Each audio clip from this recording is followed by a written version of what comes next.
ஒரு நாட்டில் ராஜா ஒருத்தர் இருந்தார். இவருக்கு திடீர்னு உடம்பு சரியில்லாமல் போச்சு. அந்த ஊரில் இருக்கக்கூடிய நாட்டில் இருக்கக்கூடிய வைத்தியர்களுக்கு ஒரு அறிவிப்பு வந்தது. இந்த மாதிரி ராஜாவுக்கு உடம்பு சரியில்லாமல் படுத்திருக்கார்.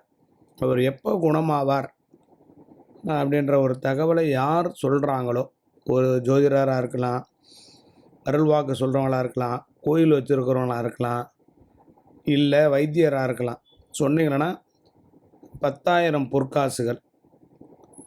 அது நிறைய சாமியார்கள் கூட்டம் அலை மோதியது.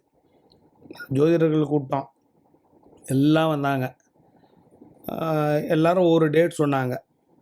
அப்போது அந்த ராஜாவுடைய மனைவி ராணி சொன்னாங்க, நீங்கள் சொன்ன நேரத்தில் நடந்து விட்டால் 1,00,000 பொற்காசுகள்.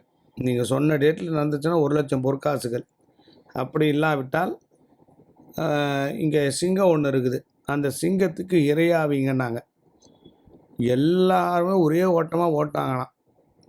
நம்ம எதுக்கு சொல்லிட்டு போய் மாட்டிக்கின்னு, ஒருவேளை அது நடக்காமல் போச்சானா நம்ம நிலைமை இந்த மாதிரி ஆகிடுமேன்னு சொல்லி இன்றைக்கும் நிறைய சாமியார்கள் இத்தனை நாளும் நடக்கும், அத்தனை நாளில் நடக்கும்ன்றாங்க. அப்படி யாராவது சொன்னாங்கன்னா தயவு செய்து நம்பி போய் ஏமாந்துடாதீங்க.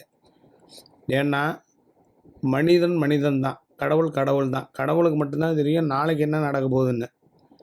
வேறு மனிதர்கள் யாரையும் நம்பி போய் ஏமாந்துடாதீங்க.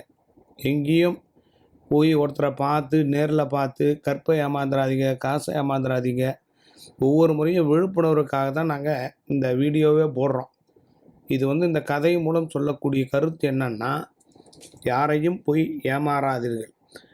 எல்லா சாமியாரும் வாழ்க்கையை மாற்றிடணுன்னா எல்லா கோடீஸ்வரனையும் போய் பிடிக்க வேண்டியதானே? ஏன் ஏழைகளை பிடிக்கிறாங்க? ஏழைகளும் உடனே நடக்கணும் உடனே நடக்கணுன்றாங்க. உடனே நடக்கணும்னா ஒன்று நீங்கள் கடவுளாக இருக்கணும், இல்லாட்டி சொல்கிறவன் கடவுளாக இருக்கணும்.